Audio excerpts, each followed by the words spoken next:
Hello, everyone. Calling to order the meeting of June 12th, 2019 for the Inland Valley Development Agency. Madam Clerk, would you do roll call? Certainly. Please state your name for the record. Members from the City of Colton. Frank Navarro. Isaac Suchel.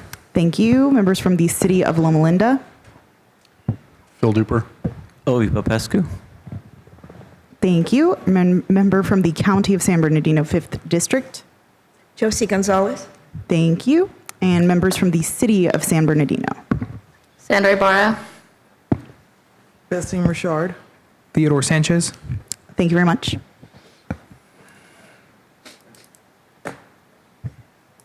All right, thank you very much. At this time, we will recess to closed session, and we will be back in a little bit, I hope. Let's not make a career out of it.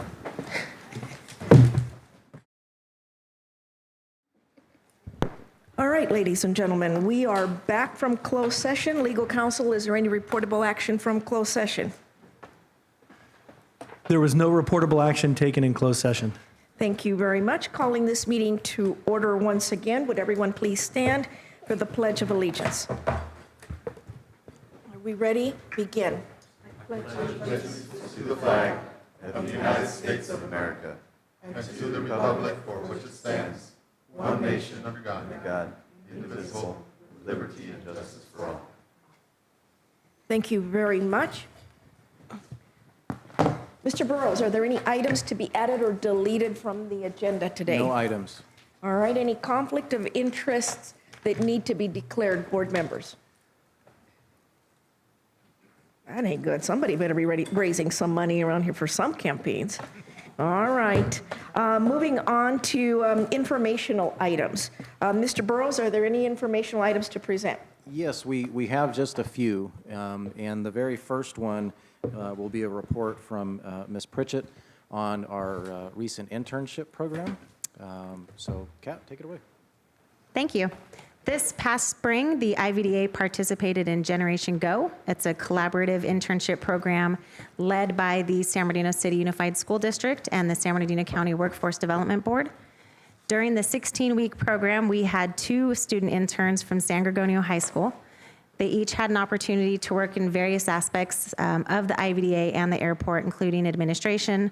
They worked with the clerk of the board, they worked with finance, development properties, administrative services, and then on the airport side, they had an opportunity to work with airport operations, airport security, the FBO, and other market segments. So on May 16th, Lizette Acosta and Brandon Prado made presentations on their experience to IVDA and Sabia staff, as well as representatives from the county and city schools. And I can easily say for all of us, it was a great experience for both the students and staff, and we are working with the county and city schools on our participation for August. It was an excellent program, very well managed, and we are really proud to be part of it.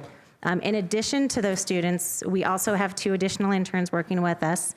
David Spargo from Crafton Hills College began as an intern with our operations team and was recently offered a full-time position as operations specialist. So we're excited to have him on board. And a Riverside Community College student named Nikki Ditello was actually recently brought on board to help in the administrative services department, various aspects of administrative support and air show support. So we love working with our students, and we look forward to more opportunities. That's it.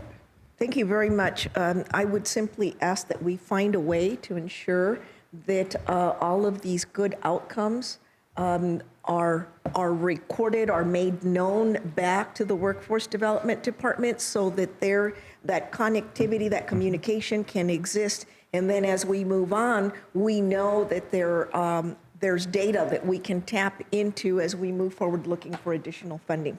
Yep, and I will say that the Generation Go team and the workforce development folks were actually here when we had the presentations in this very room, and it was great feedback from them. So we'll show you a picture later on that one. But thank you. It was a great experience for me too. I'm glad. So. I'm glad. Thank you so much, Ms. Pritchett. Any questions? Any comments, board members? Continue. Great.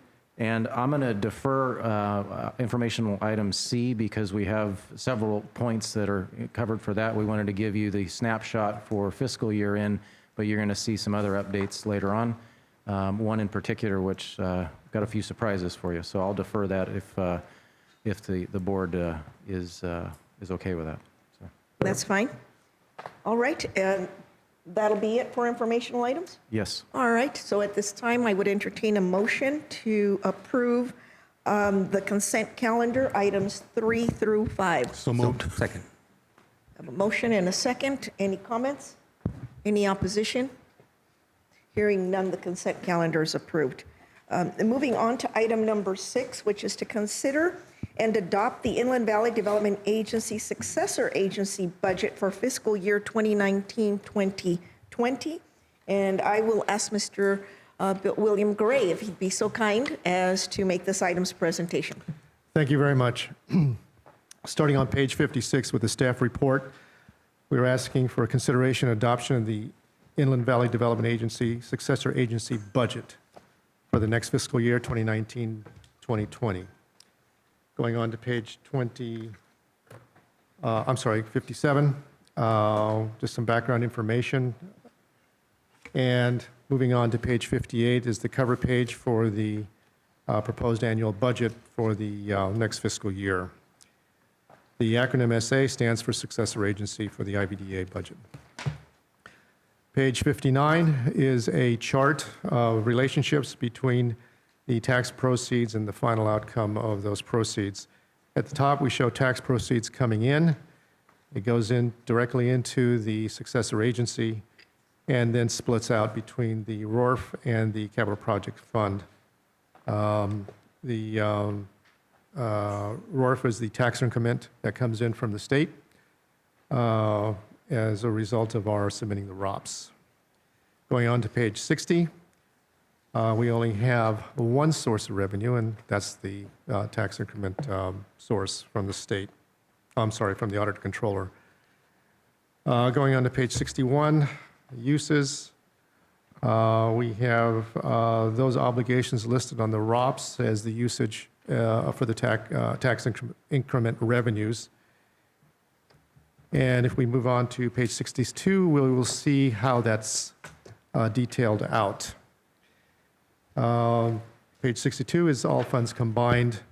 This generally talks to the overall income and uses of these funds. And you'll see that for the next fiscal year, our budget's proposing a $17.3 million revenue from the tax increment source. You'll see on the expense side, just below that, a split of the expenses to which this money is attributable to and dispersed for. The big one is the admin allowance for $595,000, followed by a Paris Campus Plaza reimbursement disbursement, $50,000, and then, of course, the big two items, the Group A and Group B bonds, $7.4 million and $9.2 million. Are there any questions on this combined form? Going on to page 63 and 64 are details for the combined page I just went through. If you have any questions on that, please let me know, but it's fairly simple. It's not a whole lot of detail or a split between the revenues and the expenses. Moving on to page 65, we've included the budget to actual to date report, a financial report of the fiscal year 18-19 budget.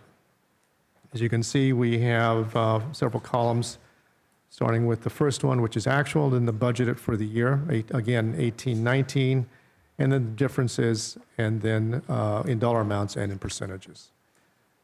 This continues on through page 67, and essentially reflects the past performance for this fiscal year on the budget and the actual.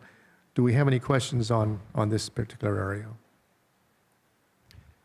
Okay, that concludes the staff report for the successor agency proposed budget for the next fiscal year, 2019-2020. And I would just buttress Bill's comments with an item of note is you'll see in the proposed fiscal year for the successor agency for next year, there was a capital projects fund. The approved expenditures from Department of Finance were completed in the prior year with the Tippecanoe Avenue improvements. So it actually in future years will come off, but we have to report it for comparison purposes for this presentation. So this one gets simpler, and what's approved gets paid out. We aren't allowed to carry balances in this fund unless DOF has a separate reserve. So that's why it looks a little different than your normal city or county general funds. One more item is that the Finance and Budget Committee has reviewed these numbers in a presentation a couple of weeks ago, and no questions were really asked about the items. It seemed to be approved by then. The Finance and Budget Committee also met on the next tab. So I'd say that so I don't forget it later. All right, any questions, board members? Mr. Burrows, I think I tendered an email to you in regards to in future budgets that... You sure did. In the general fund, we have that, and Mr. Garay will go over that in the JPA, Joint Powers Authority budget. By state statute, successor agencies are not allowed to carry reserves because they're required to spend the dollars on the only enforceable obligations. So we have a presentation for you on that on the next budget. Okay, that was the only question. Thank you. Thanks. Yes, it'll be on the next one. All right. So on this item, are there any questions? I would entertain a motion to adopt the successor agency budget. I'll move the motion, move the item. A motion and a second. Any opposition? Hearing none, item number 6 is approved. Moving on to item number 7. Let's see here, come on. I thought I was going to be real snappy this time. All right, number 7. To consider and adopt the Inland Valley Development Agency Joint Powers Authority budget for fiscal year 2019-2020. Once again, Mr. Garay. Yes, thank you.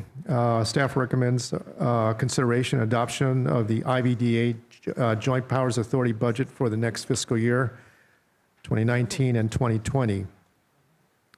We go on to page 70 in your handout. You'll see the cover page for this section. And then going on to page 71, again, a chart of the sources of revenue as well as the funds that are involved in the carrying out of the functions of the JPA. The sources include the tax proceeds. This is from the IVDA successor agency that we just went over. Lease revenues and other sources is another source, and bond proceeds and grant funds is the third. They all flow into the IVDA JPA entity, and from there they go into several other funds as listed in the bottom half of the page, and they include the sewer fund, the general fund, debt service fund, capital projects fund, the property management fund, and the reserve fund for the base reuse.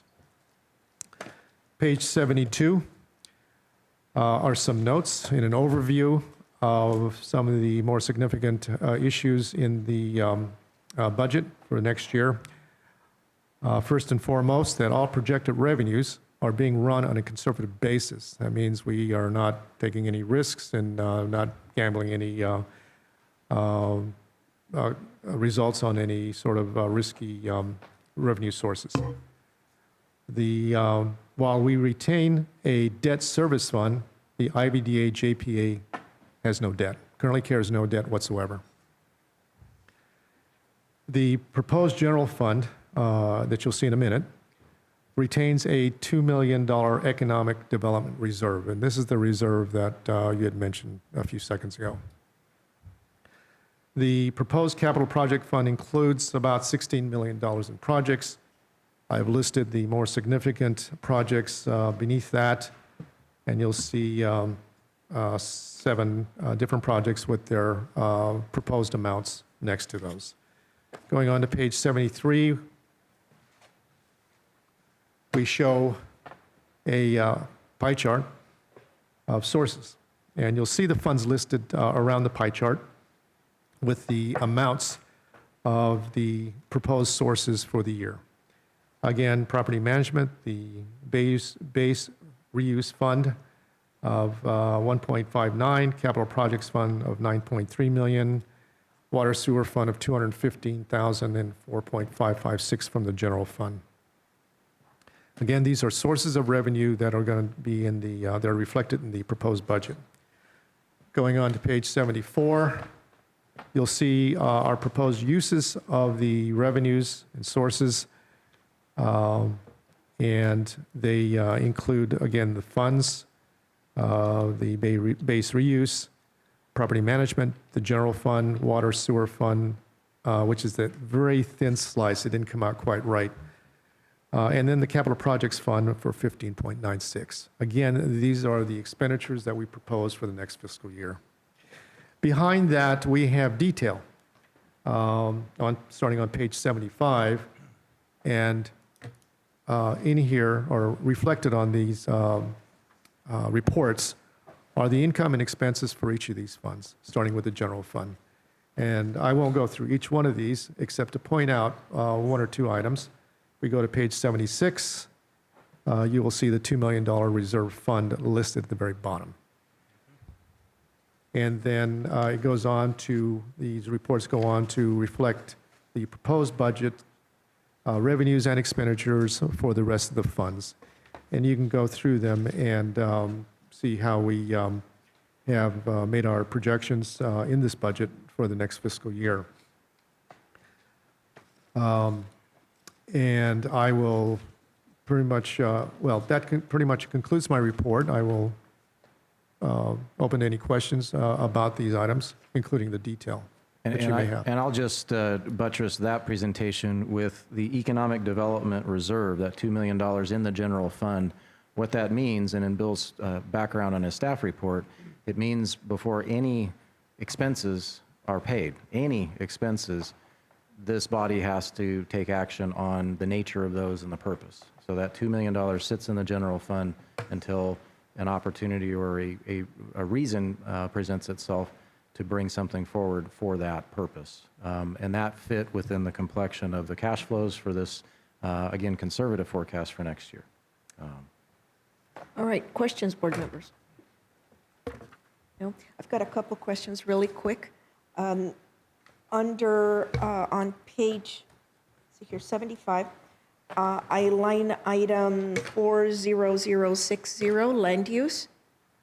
We've got an amount of $500,000. Please help me to remember, where did that come from? What did we sell? What proceed? So this is a projected participation payment from Hillwood. So we do have a forecast effort with them on another phase of development that could bring one of those nice checks back in front of you in the next fiscal year. Right. So that's a revenue that we're forecasting, again, staying conservative because development has to occur to receive that cash. Right. And not for this item, but perhaps if the board members would like to give direction for a future discussion, again, not recalling the full scope, it'd be nice to know how much, if any, more land we have that we can attribute and assess value toward, that will allow this board to include for future planning and working with the respective cities. I'm very big on trying to be inclusive relative to their general plan, and the fact that after the upcoming census, we will be beginning the next general plan update and wanting to have discussions from IVDA to the respective cities as to how best do we correlate, do we implement an integrated land use design. Absolutely. Is that something that you all would be supportive? So perhaps we just take that as direction, and then at your own discretion, when you have that information, you can bring that back in the form of an item. Happy to do it. Thank you. The second question I had was relative to the interest, line item 40210, interest income. is that an annual earned interest? Yes, this is our projected earned interest on the investments in the accounts that we have. It's a projection, it's very conservative, Right. and it pretty much follows in line with history. Okay. All right. It'd be nice to see. I know that our account balances have varied drastically from years past. It'd be nice to continue to see that interest accrue. Absolutely. Anything we can do, again, looking at land values, working with our cities, and trying to figure out how we can maximize our opportunities. Certainly. All right, any other questions? No? All right, hearing no other questions, I would at this time entertain a motion for this item. I'll move it. Have a motion, is there a second? And I have a second from Councilwoman Basine. Richard, and any opposition? Any additional comments? Hearing none, item number 7 is approved. Moving on to item number 8. Item number 8 is to approve certain professional services contracts for fiscal year 2019-2020. At this time, I will once again call upon you, Mr. Gray. Thank you. Staff requests approval of certain professional services contracts with various firms for the next fiscal year. We like to do this at the beginning of the year to get these items established. Going on to page 97 of this tab, we have listed in the upper part of the page the consultant's name or name of the company and the not-to-exceed amounts that are listed on the proposed contracts. The contracts range in services from legal to fiscal consultants to lobbying and so forth. With this listing, staff is recommending that we enter into agreements with these various consultants for the period for the next fiscal year. Are consulting contracts, and for the majority of them, they are continuing contracts to provide these services to the IVDA. The bottom part of the page is a summary, starting with Myro, Edwards, Lewin, and Toke, of the name of the consultant and the type of services they provide for the agency. And that continues on to page 98. As I indicated, these range again from lobbying to auditing service to legal service to fiscal service and engineering services. They do not include grant-funded projects. And these grant-funded projects may require a separate consultant, but those are generally paid by the requiring agency and usually are reimbursable. That concludes my report, unless you have any questions. As a precursor, these are only billed and paid on time and charges, so unless services are requested, we don't pay. Council member? And just so I get on track on here, are all these A through M as a result of a RFP and RFQs? Yes, yes. So we have our policies and procedures that we renew, evaluate, and update every October require procurement. And so these have been done on a on-call or ongoing procurement. There's different phases depending on the type of service, and that's how we came to select these folks. And so other agencies and businesses had an opportunity to also bid on Yes. these same, okay. And some of these may be coming up for procurement in the coming fiscal year, and we'll bring that up as separate actions to request authority to go out for proposals at that time. Okay, thank you. Perhaps it would be nice, especially for the new board members, that when we have this next year, that a number relative to the remaining number of years left in their contract that would then give the board members an opportunity to grasp that in 1 year, in 2 years, the propensity for change and or for a new contract to be issued is high, and they can begin to think, is this, as the year goes by, is this an entity that works well with us or not? And Sure. it gives them a little bit That of would a be scope. good background. Thank you. All right, any other comments? Go ahead. I just had a question on image builders. I know that they're the ones that do construction site supervision. Although the IVD is paying for it, are most of the projects actually airport projects? There's one big one coming up this year called Mountain View, Okay. and he will need to be available for aspects of that construction. So do we have an additional contract with him for the airport? Completely separate on the airport, yes. But there is an additional contract for the airport? I Separate, see. completely separate, yes. All right, thank you. Yep. And was it a 2-for-1 deal, or is it an Not at all. independent contract with each They're one? Independent contract with each one per Very good. policy. Very good. All right, is there a motion for this item? Move to approve. I'll second. I have a motion, was it Mayor Navarro? And then I had a second from Council Member Sanchez. I was going to say Ibarra, but it's on my right. right here. Okay. Oh, yes, she is. She's right there. All right, I have a motion and a second. Any additional comments? Any opposition? Hearing none, it is so ordered. Moving on to item number 10. 9. Oh, hold on. Heavens, hold on. I was keeping an eye on item number 10. Is any action on that, Mr. Burrows?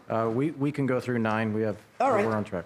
All right, item number 9, which is to approve a cooperative agreement with the San Bernardino County Flood Control District for the Mountain View Avenue roadway improvements project. And I would ask, do I have a conflict with this? I don't believe I've had a conflict in the past, but just as a form of extra precaution. I'll allow legal to respond. I believe the answer is no. This is a separate standalone district. Thank you very much. Go ahead, Mr. Burrows, present this item. Okay, so I happened to mention the Mountain View project once or twice just today. But believe it or not, the permitting, I guess, escapade we've been on, Jim, for a few years is nearing completion. And this is one of the most critical permits and property rights we have needed to be able to allow Mr. Harris and the team to get in there and finally build this thing. So Mission Creek is actually right next to a critical crossing for the Redlands Passenger Rail Project, which is also getting ready to start construction. That's why timing is critical, and the Flood Control District has agreed on a path forward. It does require us to acquire a couple of easements to be able to get in and construct and have the rights for maintenance. The ultimate maintenance would be then transferred to the respective cities, in this case, San Bernardino and Redlands, but that's only after it's constructed and put into service so that Mr. Harris can have a contract team go and build it so we don't have to keep the road closed for any longer than we have to. The permit is an actual permit from flood control to this body to have our agents and contractors go in to their right-of-way and construct this new facility. Because of the cost of building this new crossing, though, County Flood has agreed to not charge us for the permit and easement because of the value of the improvements they get as a fully rebuilt, restructured, re-engineered, redesigned flood control channel. So it's a very equitable situation for us, but allows us to stay on track with construction. So that's, in a nutshell, what we're trying to accomplish here. And they have their board ready to take action after you consider and discuss. So. All right, very good. That's good to hear. Any questions, comments? At this point, I would entertain a motion for item number 9. I'll make a motion. I'll second. I have a motion and a second. Any opposition? Hearing none, item number 9 is approved. And are we ready or not for Yes, item number 10? we are ready. Very good. Item number 10, which is to approve the form of a master storm drain reimbursement agreement with Real Estate Development Associates, LLC. Mr. Burrows, please make this item's presentation. Absolutely. So I'm happy to introduce this project to you all. For just a few years, I've talking with the development community. There was a long-standing discussion that everything we did was with one little company called Hillwood. And I'm here to tell you that's not really the case, and I want to show the most recent iteration of us working with the broader development community. Real Estate Development Associates has been in the industry for some time and really, like many companies, has been very, very busy. What we have presented for you today is a component of a critical piece of infrastructure. And in the background in the staff report, I mean, this goes back some time where we first began to start building roadways and upgrading all of the access to and from the airport. We encountered some design issues, and that with primarily the city of San Bernardino's capital improvement plan at that time had not been updated as to storm drain infrastructure to handle what other potential development that zoning and current market demand was now requiring. So this body, back a few moons ago, authorized a master storm drain study. And in our case, it's in the Central Avenue corridor, which we'll talk a little bit about. You see a different airport on this map, and that's so I can hopefully introduce you to some of the representatives from the company. But the long and short of the agreement we have before you here is that this company has agreed to pick up the construction of one of the most critical pieces of that system that now has been master plan designed and accepted by the City of San Bernardino Public Works. It's to the tune of $1.2 million, and the reason for that cost is it's the end of the line. So it's a new connection to Warm Creek. But without further ado, if it, at the pleasure of the board, I would like Chad Manista and his colleague to come up and make a few comments about this and some of the other projects they've got in the region, if it pleases the board. All right, please come forward, make the item's presentation. Introduce yourself for the record, please.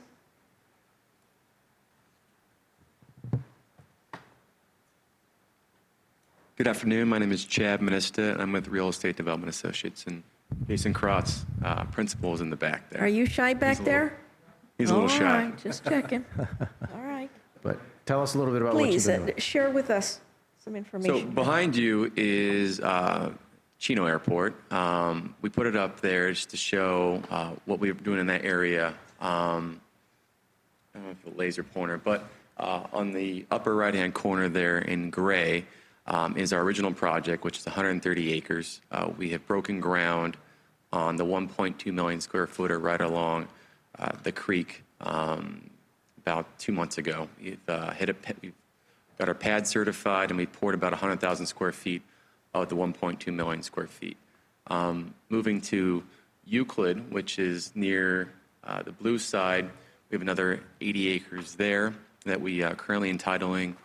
And then just above the airport logo, we have another 130 acres there. So all in total, in this area, we're entitling and developing about 400 acres. So well-versed in the development game, and we are now focusing our efforts in the San Bernardino project. So if we can pull up that, we can talk about that project a little more. So your backyard's coming. Hang on.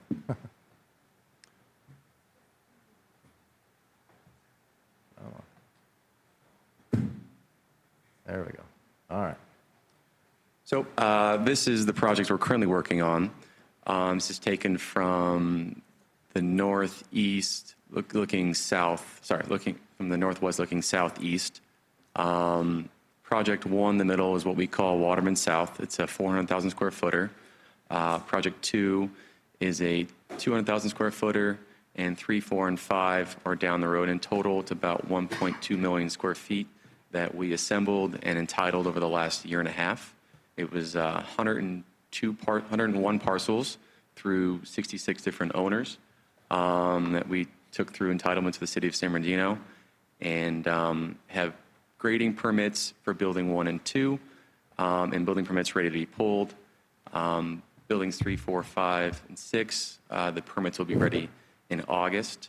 In total, we'll install about $6.5 million worth of storm drain improvements in the city of San Bernardino, and another $2 to $3 million in street improvements. we met Mike. How did we meet you? I don't know, but a while ago.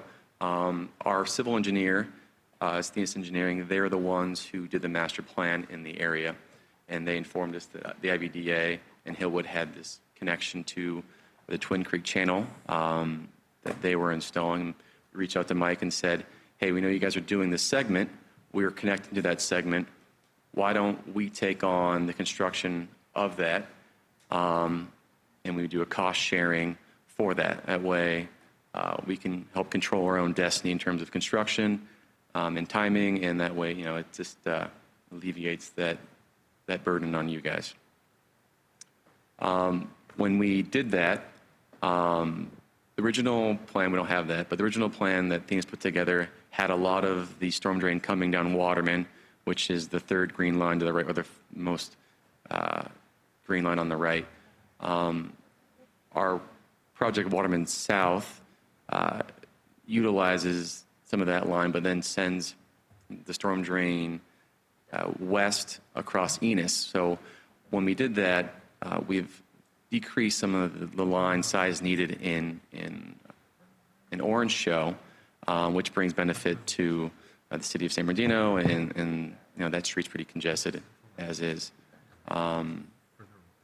Question, I mean, I can keep going, but there's a bit of design in the color coding in here. So when you're looking at this grid, this is the actual storm drain plan, and the portion that we're participating in is by Orange Show. Therefore, it's the orange line on that map. At the very end, that's at Twin Creek and Orange Show Road.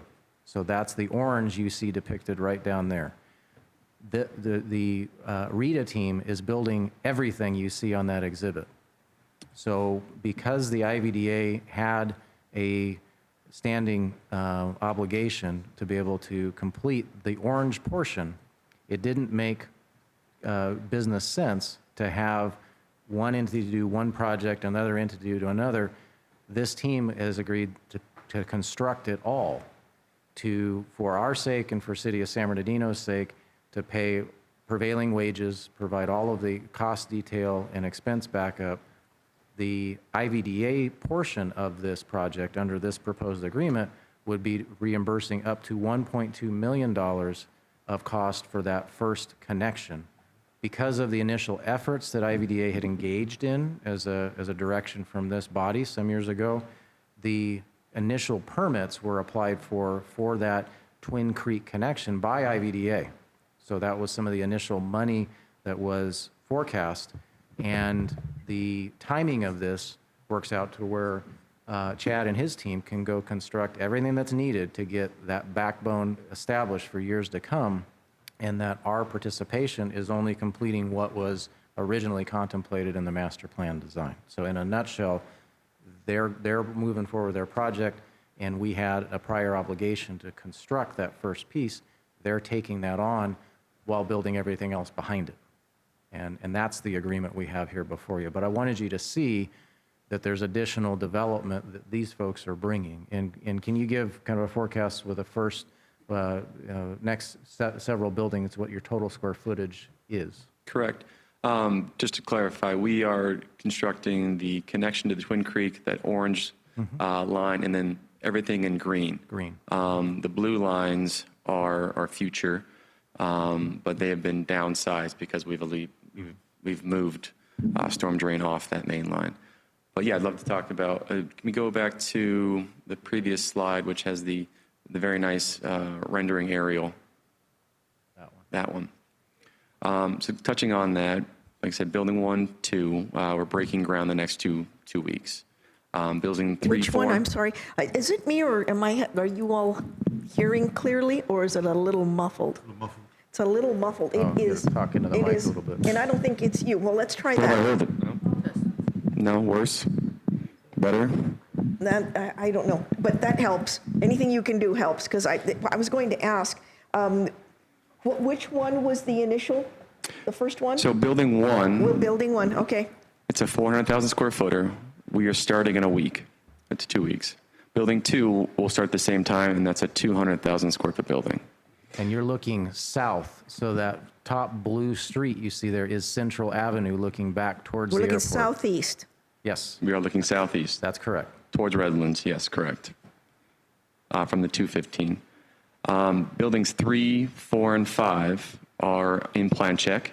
We expect for them to start break ground in September of the same year. In total, these 6 buildings add up to about 1.2 million square feet. And these are going through the Planning Commission? How are these projects being approved? They've been approved, the city of San Bernardino. Planning Entitlements are Commission, in right? hands. What? Is it through the Planning Commission, or does it go through the body of the mayor and council? Buildings 1 and 2 went through Planning Commission and Mayor and Council. Buildings 3, 4, and 5 only had to go through DAB, which is Design Review Board. And that's City of San Bernardino at their discretion with their development code requirements. Very good. The reason that I ask is I want to say thank you for that hands-on, for that attention, and that creates efficiencies and time savings, which many times is more than money. And I appreciate it. Continue. Correct. And lastly, we have a third phase that we're currently working on. It's the Rita sign just above Building 2. We're working on land swap and assemblage with the school there, and that building could either be from 600,000 square feet to 1 million square feet, depending on if we can get more groups to sell the properties.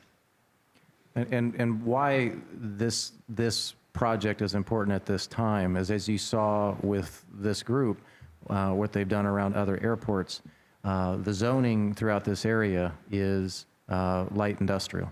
So it's zoned for commercial and industrial development, but that market has not quite caught up completely to this corridor because of in some cases, the infrastructure design and that backbone not being in place. These folks have found a way to partner with us to be able to address that deficiency while opening up new development that is compatible with airport operations. And that's why I like the project at this point in time. I think it's a good opportunity. Are any of these buildings on a build-to-suit at all? We'd love for that to happen, but there's over 300 million square feet of industrial in Southern California. It's tough to secure a build-to-suit at this time, but if we're more than willing to sign one. Is there any type of marketing program in advance of this that would help you to recruit and identify a tenant that would then allow you to do a build-to-suit that would turn into a really good anchor for us? Yeah, actually, we're feeding Chad and his team companies that are in need of space, and I'll be reaching out to your respective city managers and staff to get the word out that these opportunities are there. Chad and team needed to get permitted so that there was a product. They've got that now. It's time to get the word out, and they're working with associations and other folks too. So. Correct. And that's important, excuse me, board members, that is important, that information, because you know who is contacting you relative at your city hall on your cell phones and saying, hey, we're looking for X amount of square feet, we'd like to locate, we'd like to expand, we'd like to whatever. And many times we hold this precious information not knowing what to do with it, because sometimes in our own city, we may not have a shelf-ready project. But if there is something that we can share and give you this information, I think that's critical. I agree. Just point to the city of Moreno Valley. Every week I get an email update on vacant buildings or buildings that are approved that are coming online in coming months from, I believe it's their economic development group.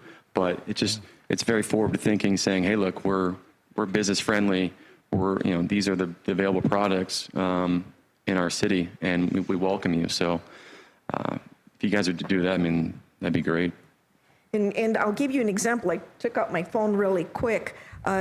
Yesterday, I was asked if I knew of any opportunity that I could share with a new company that wants to build an electric car factory, which will bring 3,000 jobs.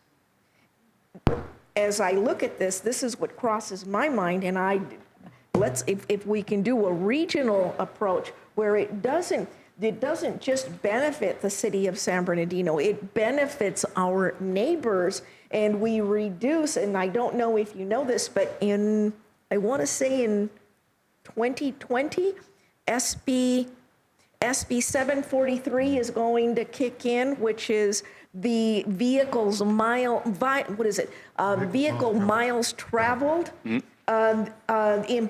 that imposition upon us. If we do not meet and reduce the vehicle miles traveled, we are going to be penalized as a county, and we're going to need all of our cities to be partners. And looking at projects like this, keeping those mandates in mind, we become a partner to reduce those vehicle miles traveled, and we can keep our residents working here. They come get home a lot faster. There's parity in the wage and salary that is being paid, and we all win. So I think that this is nice. This is very nice. I think we need to capitalize on that. Thank you. Please continue, Chad. No, you said it best. Not much more to add than that. Can I ask you? I can't follow that. Over here. Can I ask you what kind of technical infrastructure you'll be putting in? Technical is in terms of Like fiber optic. I don't believe there are fiber optic facilities in the area. AT&T, Frontier, they're in the area. It's usually up to them to decide what sort of infrastructure packages they're going to put. I know we are undergrounding a number of electrical poles and their utilities, which gives them an opportunity to update. But to date, I don't think we're putting fiber optic in. It's usually a tenant-driven demand. So if a tenant who needed fiber optics came in and said, "Hey, we need this," AT&T or Frontier would then look into how they provide that. But it's very cost prohibitive to put it up front, so that it's more tenant driven. I'm very familiar what it takes to get AT&T into those companies into this area, and this area is lacking a lot of that. So what drives more technical industry is the availability to have those resources on demand. And as developers develop, I personally would like to encourage you to think about those things. It's relatively cheap to put in the beginning. And if you start building that bridge out towards the west, it makes it, there's more of an incentive for more of those technical industries. I'll definitely put it to we have a utility consultant who's in charge of that part of the design for us. I'll put it to them to see what that would cost or what that would look like. Right, that's a very good point. Looking at what opportunities we could partner with at the county, we're looking at bringing in the necessary technology and partners to do a county-wide 5G accessibility. With this wireless technology, we can perhaps identify the sites that are needed in order to create those transmitting and receiving sites, and it could very well be something that would be key. I think that's awesome. I think it's very good. Any other comments? I have a question relative to the storm drain improvements and the street improvements. And I don't know, Chad, if it would be you or you, Mr. Burrows. It would be nice for us to know what, how to quantify those drain and street improvements that then would help spruce development in the surrounding areas of these improvements. And are we, in any of this, is there any need to identify where residential development, again, neighboring cities, what do they want to do through their land use designations, that would require sewer or any other underground infrastructure that we could then, we wouldn't do it for them, but we would identify where those access points could be? Yeah, we can certainly provide that. I'll continue to work with your respective staff on that. This, of course, is consistent with City of San Bernardino's general plan, which is why we're recommending it for your approval. And then future meetings, I can provide updates of that nature on a broader scale for the JPA. Right, I think City of San Bernardino has, done a good job relative to their growth. City of Highland has not, and they have all the opportunity across the street. It is an awesome opportunity. I don't know what, again, not knowing what the mayor and council out there have in mind as far as their ultimate land use design, but we need to be on the same page. Absolutely. And capitalize as we're coming in with CIP projects that we talk about this way before, so that later, 15, 20 years from now, people say, why didn't we do this? Why didn't we discuss that? Things would have been different because we all benefit from these improvements. Absolutely. All right, any other comments? Question?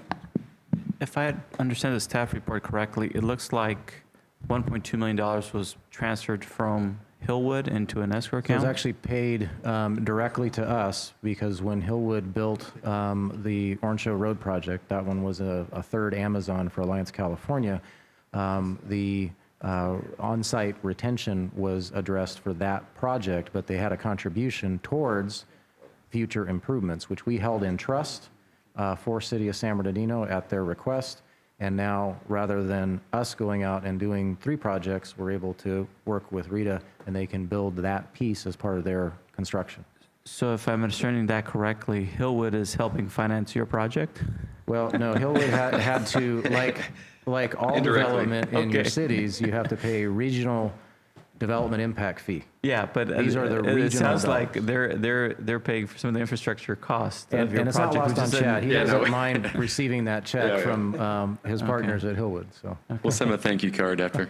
Okay, well, great. Well, I'm glad to see it. I mean, obviously, infrastructure is critical to getting projects built, so I echo most of the sentiments here that this is a good way to take us to the next level. So anything that benefits the redevelopment area is a good thing for everybody. So thank you. All right, thank you, Councilmember Pesque. Any other questions? Any comments? Hearing none, I would entertain a motion on this item. I have a motion and a second. Any opposition? Hearing none, item number 10 is approved. Thank you very much, Chad. Thank you for that presentation. Moving on to item number 11, which is to consider and discuss a report on the status of the 2020 strategic plan update for the Inland Valley Development Agency. Mr. Burrows. Okay, so on your dais, you have some handouts. And for our newer members, when you came on board, we welcomed you with open arms and handed you a big binder that included a whole lot of stuff. And this was one of the pieces that was in there. So On that note, let me interrupt. Did all the new board members attend the orientation? Yes? No? So you But you got the didn't binder on our meeting, and if we've got to follow up, that's why we're Okay, asking. you need to attend that orientation because as we move ahead, I believe that we are going to now begin to pick up more momentum. And I need everyone to be informed. I don't want anyone to come to the meeting and do their homework here by asking questions that should have been asked in preparing for the meeting. That's really important. So anything you don't understand, anything you need to know, shoot them an email, give them a call, get those questions answered, come back, and if you still want to ask those questions, ask them knowing that now you're informed and that you're in a format to share that information with everyone. Yep. All right? Please. So for the handouts are just for you to take at your leisure. They're the same materials that were in those packets, but it's just an easier way to have that. I'm not going to go through all of that in this presentation. I'm going to focus on sort of where we are today. So you'll see the date on this. This is when the overall strategic plan was adopted in 2015. It's a strategic plan that runs on a 5-year basis. So each year, and you're about to see it in a forthcoming report here today, we provide an annual update as to progress. This year's different. because we're nearing the end of this plan life. And so what you have in front of you is the strategic plan itself, and then you've got these big colorful sheets. And each of the strategic priorities are broken out into a lot of detail that the staff and I spend time on going through. And you'll see each year there's a start and a stop. And we're at going into the end of 2019. So December of 2019 is when this particular plan is up for renewal. And with the prior plans, the time to start working on your new priorities happens to be right now. So going forward, we can schedule future meetings, workshops as you align and define what the new priorities should be. So I'd like to spend a little time in where we've come from, and then get some feedback from you all. So Jen, if you could go to the next slide. So the main purpose of this strategic plan is to have the board provide direction for how you want to move this agency along, and where, and what's important to you and the communities we represent. That's what we set out to do in initially 2010, then a brand new plan in 2015. 2020 marks the start of the new action going forward. So what that allows us as staff and me as your director is to work to align within that plan how we take financial and human capital and focus that to achieve those priorities in the timeframes that you all say you want to see things done. We do have to live in the real world, and these things take time, but that's the value to the agency to move and implement a strategic plan. And then, of course, there's measurements and reporting that we do, and you'll see some of that. So if you can go to the next slide, Jennifer. Where are we now? So as I mentioned, we've come through the cycle of this particular plan and are nearing the end. It's time to start evaluating and adjusting. And that's what this embarks on today. Next slide, if you could. So the prior plan, these are sort of the big ticket items from 2015. 4 focal areas, the airport, economic development, infrastructure, job creation, and retention. Those were the main priorities. That's why you see 4 big sheets with those big names on it. And then what we could do with the resources we had in that 5-year period were spelled out in more detail. That's an overview in a nutshell, and that's where I think is a starting point for future direction from this body. I'd like to, from my perspective, focus initial attention, and then we can schedule future meetings on the upcoming plan as you see fit. So that's my short overview. If you want to get any more detail, I'm happy to go through it, but I want to be respectful of your time as well. Madam Chair. Comments? Yes, Mayor.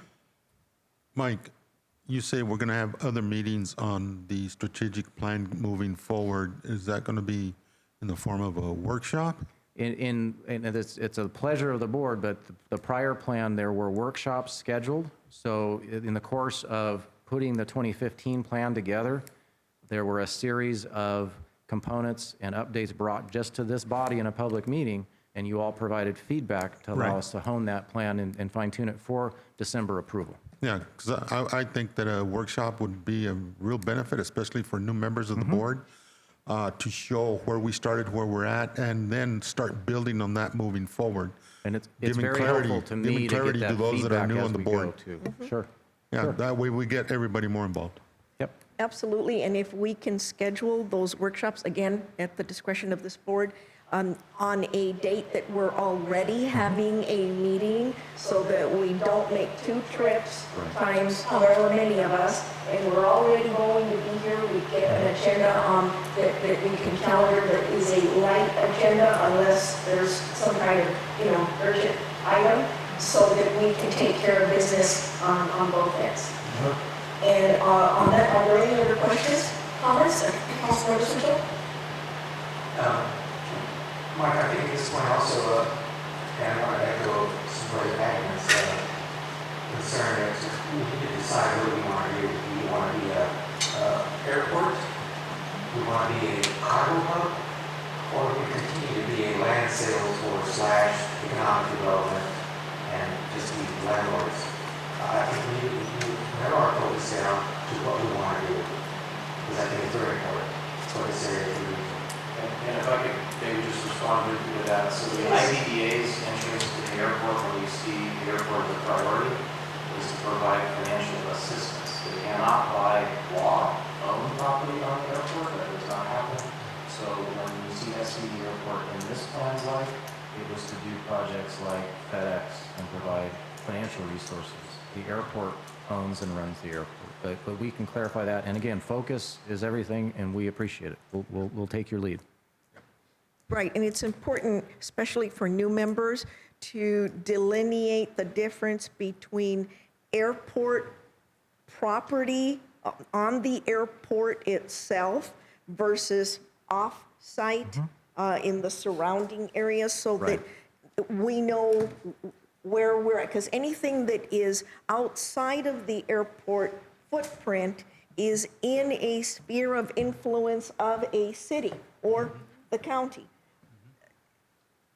The county is not normally in the business of growing anything. We generally sit there. I like to grow, but I don't like to grow on my own. I like to know what the cities are planning. And to that end, relative to the workshop, I would like by then for you to have asked the member cities to submit whatever their 5-year plan is, design plan, so that we can discuss it, that we're not just speaking in a vacuum that day and say, oh, we'd like to see this, oh, we want to do that. Well, does it fit? Does it conform? Does it benefit? And does it, as Councilmember Suchel say, fit whatever the identified goal, long-term goal is? Absolutely. All right. Any other comments?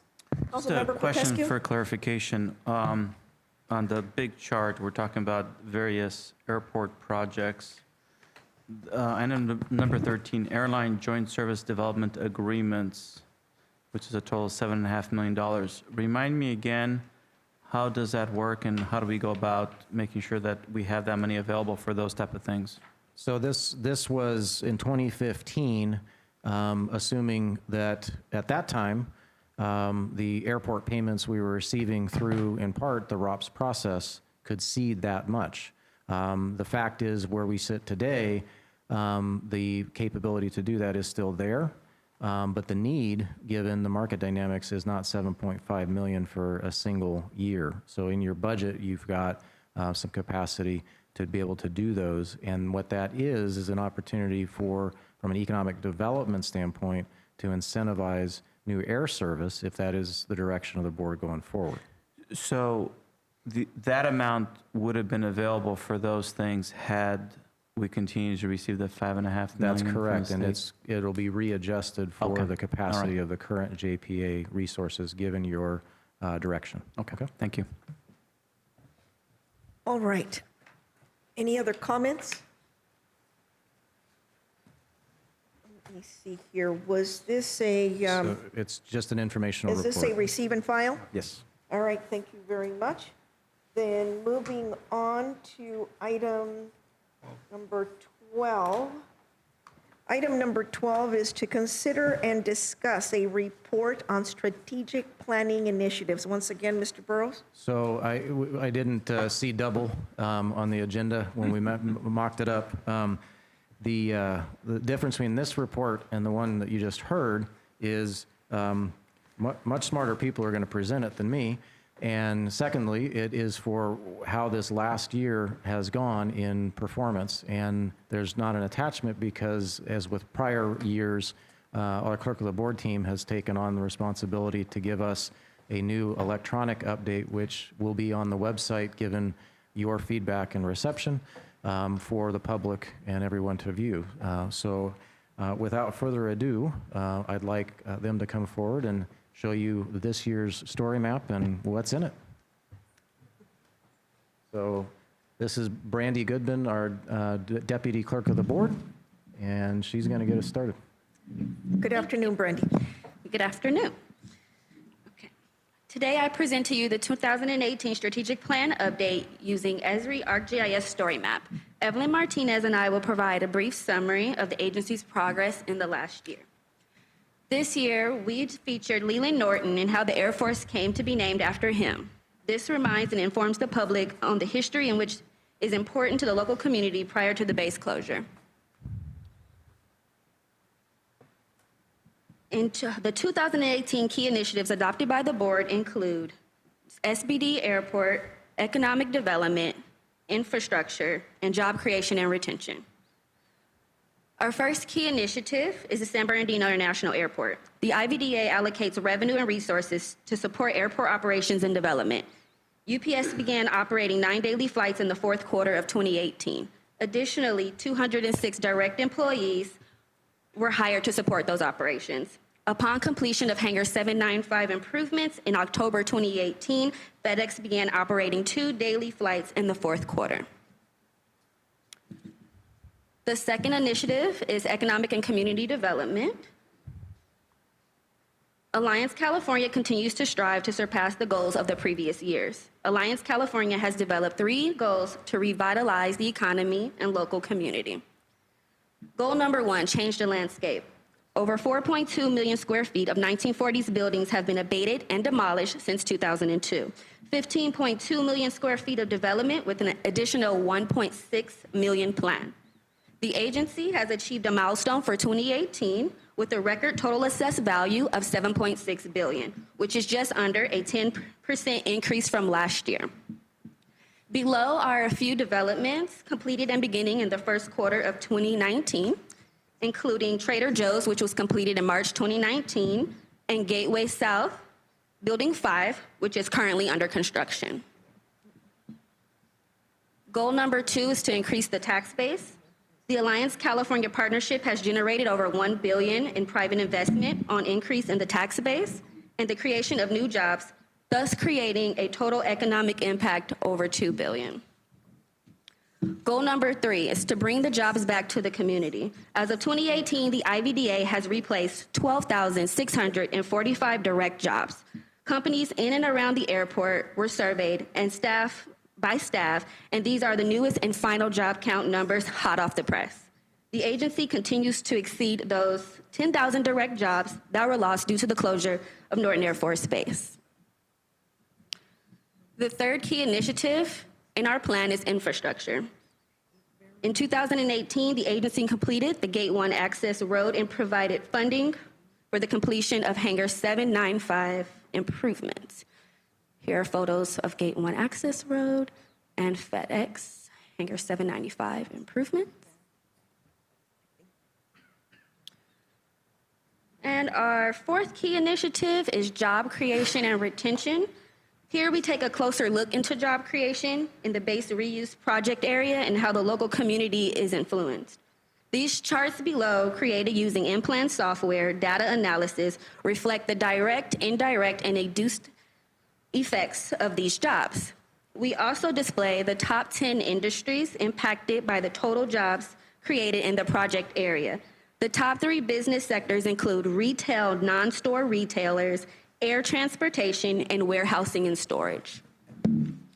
On the chart to the right, you will notice the San Bernardino International Airport maintains steady growth as the 3rd largest employer. That was me. There we go. Okay, and next, Evelyn will provide an update on the agency's grant programs and initiatives over the last year. Good afternoon. Thank you, Brandy.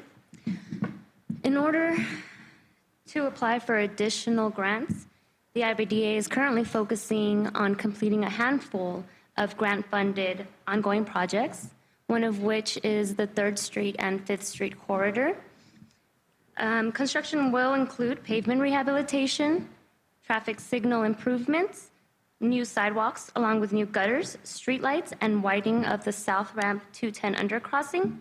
The EDA is currently procuring the recommended consultant. Yep. Next is our regional Cal Recycle grant. Pavement improvements along Sterling Avenue have been completed by the City of Highland in compliance with the California Department of Resources Recycling and Recovery grant, jointly awarded to both the IVDA and City of Highland. Next is our bridge crossing at Mission Creek, Phase 3 of the Mountain View Avenue improvements. Utility relocations and roadway widening and flood control improvements are planned for the new Mission Creek Bridge. We are currently awaiting permits and documentations in support of the work to be done, which is expected to commence this fall. The Interstate 10 off-ramp widening. This will be a the IVDA collaborated with the city of Loma Linda in the widening of the I-10 Mountain View off-ramp by contributing $250,000. Construction will include installation of curb ramps, modification of the traffic signals, and adding an additional lane to both the east and west off-ramps. The contract was awarded to Trico General Engineering of the Rim Forest. And lastly, but not least, is our airport gateway specific plan. This will be a multi-jurisdictional specific plan addressing and aligning the local and regional development and land use. The stakeholders and project team are currently collaborating and completing a draft. Our comprehensive economic development strategy was completed September 13th, 2018, qualifying us for grants for the next 5 years for our future projects. The IVDA is partnered with multiple educational institutes, including the San Bernardino School District and County of San Bernardino, which you're aware that recently launched the Generation Go program. And we participated and completed the first run of interns in May.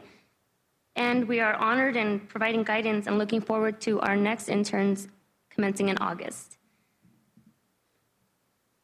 And here we have our IVDA staff proudly thanking the board members for all your work and helping us making all this possible. This story map will be available at the bottom of our IVDA website for your review, and any feedback is welcomed if necessary. Thank you very much. All right, thank you very much. Comments, board members? None.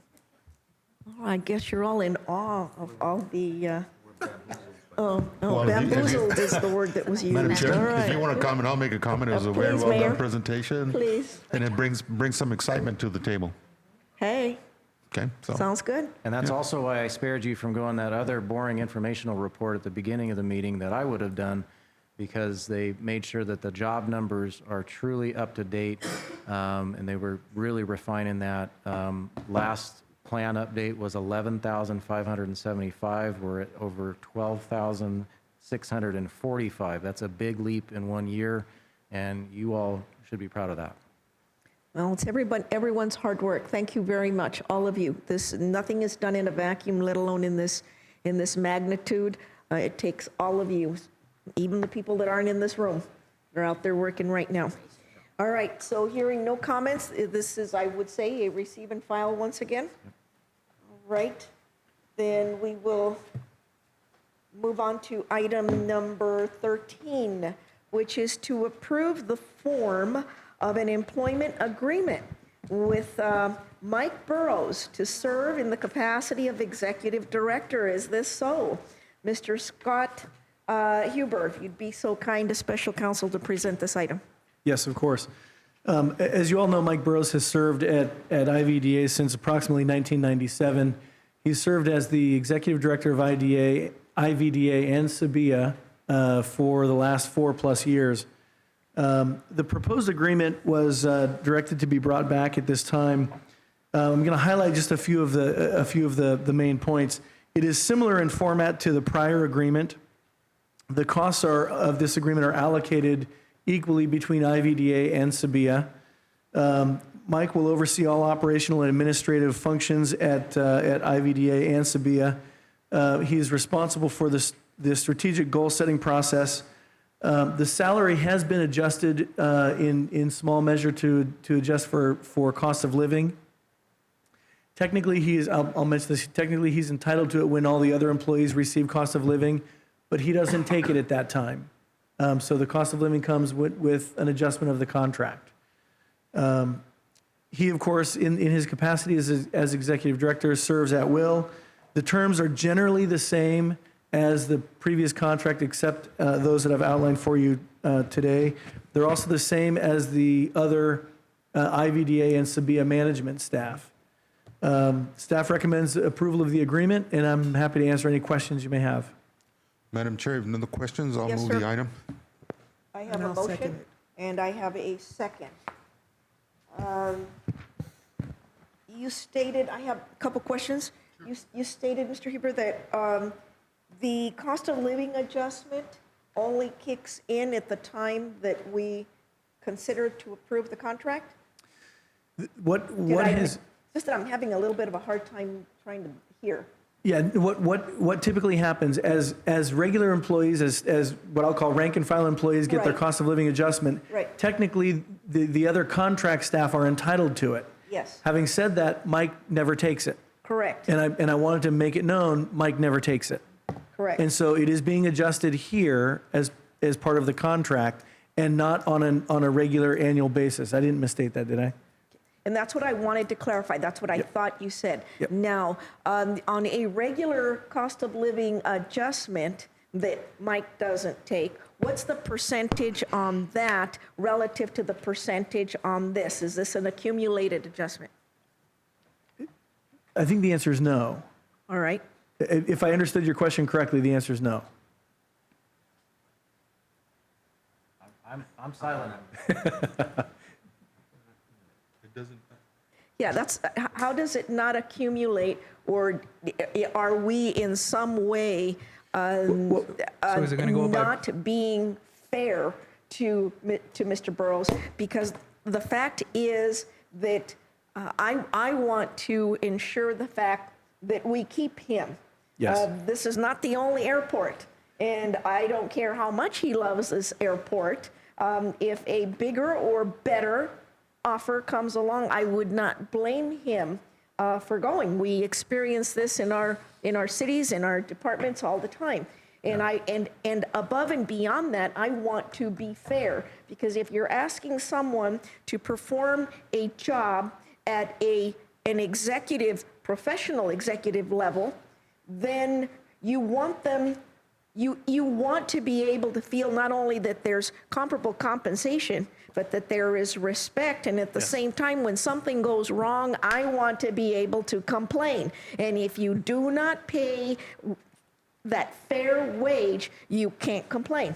Let me make a couple of comments. And Mike, correct me if I'm wrong, because I know this was mostly negotiated by Michael Lewin. But a couple of comments. Number one, Mike Burrows at his election doesn't take those cost of living adjustments when they're available to him. That's his choice. That's his decision. I get it. What he has done, what has been negotiated here, is to add in those that would have come in over the time and bring it forward now and add it in. And, So it doesn't- and that was my question. So I'll tell you and this is, I'm a lawyer, and I became a lawyer because I'm not a numbers guy, but so Bill can correct me if I'm wrong. There is a little bit of economic loss to Mike from not taking it at previous moments. And he's not recovering all of it, but he is coming up to the number where he would have been had he taken them previously. There is some economic loss to him, but not, I would call it negligible. I'm a lawyer, I'm not a finance guy, so I'm outside of my wheelhouse a little bit, but. Got it. Question, Councilmember Sucho? And I think the chair stated clearly, but there was a consensus to at least give him the cost of living at our last discussion. Yes. And I wanted to make sure that that's still the case, even though you don't want it. I think it's only to be fair to the employee, and I think we all have to take care of our employees. It is, and that is reflected in that number. Okay, thank you. All right. I have a motion and I have a second. Are there any other comments? Mr. Burrows, any comments at this time? And I'll make, just so the record is clear, the audio record is clear, Mr. Burrows is sitting here as an individual, not as your executive director at the Correct. moment. I just want to know he still wants his job. I enjoy working with all of you and our amazing team. Thank you. All right, don't mean to put you on the spot. It is a privilege and a pleasure to be able to work with you. I think that we all, especially those new board members, are going to learn a lot about their new responsibilities and of the high professional delivery that you have. With this, I have a motion and I have a second. Any additional comments? Any opposition? Hearing none. Congratulations, Thank Mr. you. Burrows. Let's Thank give him a you. hand. Come on. All right, now that we're through with that piece of business, let's go on over to item number 14, which is to review status of the action plan for the Inland Valley Development Agency through June 30th of 2019. Mr. Burrows, now that you have a job. As your very pleased executive director, you get at least one more of these this year from me. So the action plan here is, again, an extension of the strategic plan. You've just heard the presentation of the annual budget, and thank you for your continued support for next fiscal year. Mr. Garay and the rest of the team really appreciate your feedback and your direction to carry us forward.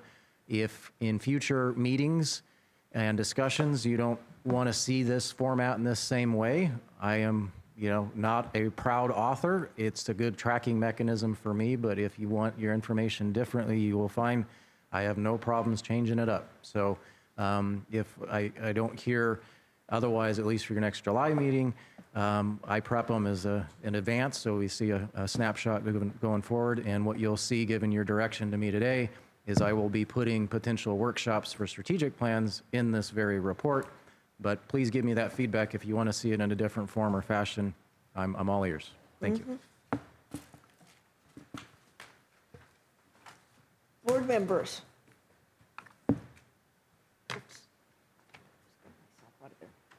Any comments?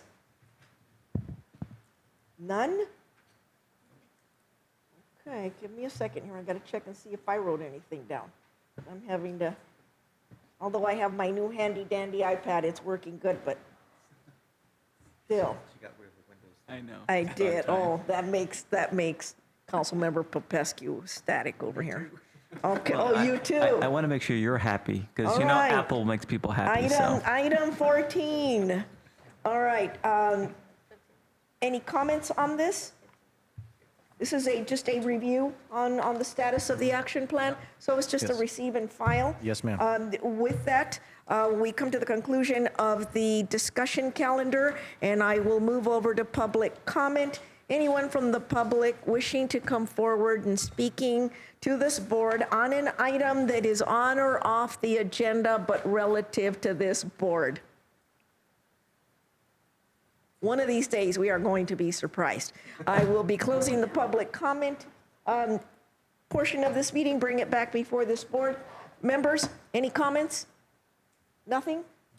All right, in closing, I will say congratulations. Oh, I'm sorry, were you going to say something, Mr. Did Pesky? we want to, because, yes, when is our next IVDA meeting? So I'm glad you mentioned that. Yeah. So that would be currently scheduled for July 10th.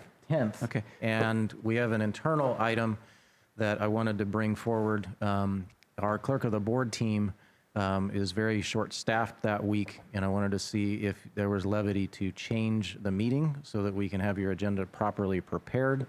But if that is the date that sticks, I will just have to move some things around in our schedules to do that. They are set. That story map you just saw, they go through an annual training to put that together, and that's the only time in the year it's offered. So that is a request for me to consider that. But it's presently July 10th. That's what is the published date, and we have an option to possibly move it back around respective meetings if you'd be willing to consider that. So that's an important question, and that wasn't probably where you were going, Ovi, but I wanted to bring that up because that's new information. What did you say relative to moving it back? I didn't hear the rest. So it would really help staff out, me Yes. particularly, if we could move that date back to the following week so that our full team can be here to Okay. put the Want to do it meeting on the together. 17th? Yes. And All we've right, got to stay well, away from San let me Bernardino's council check. meeting. That's fine, ours starts at 5:30. So if we did it that Wednesday, Yeah, we'll go from here over there. It's Okay. 2 miles away. San I will Bernardino. not be available on the 17th. I will be at a retreat for SCAG. And San Bernardino has their council meeting on the 17th. 5:30. at 5:30. 5:30, so. Don't make it long. Yeah, well, that's why I'm asking. Again, it's planning, folks, so that's why I'm asking. We can poll the members too, but that's an important request. It's gonna work for us. Okay.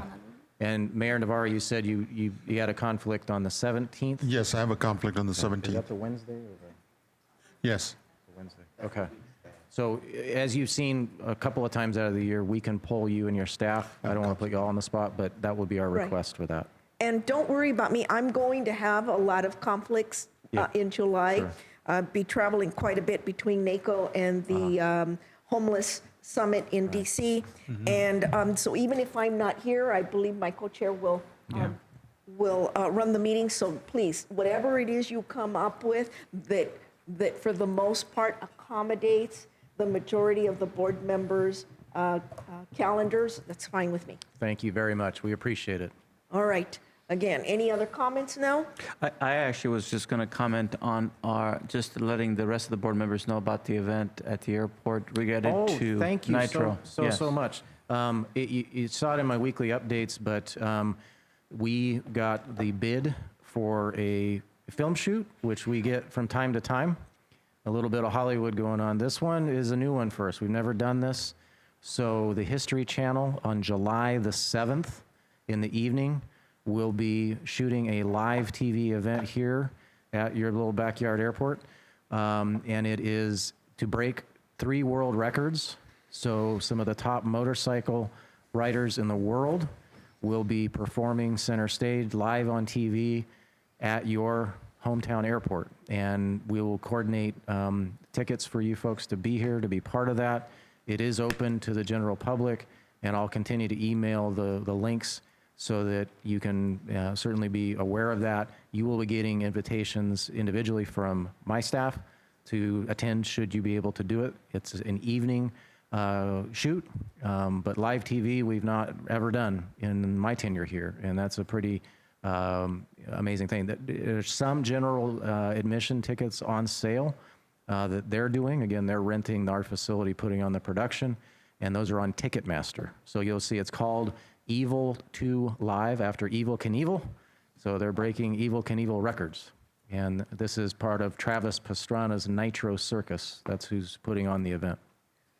Is it open? The tickets are open to the public to purchase? To a capacity. There's only a set number of them. Well, that's what I want to know, because there's a difference between us advertising to get the word out in order to bring awareness from aficionados and, to the History Channel and all that kind of good stuff, versus people who are aficionados who want to attend the event. Absolutely, and that's why I put it in my weekly updates. So I'll continue to do that, and when they hit capacity, they're going to tell me. But they do want your help getting the word out.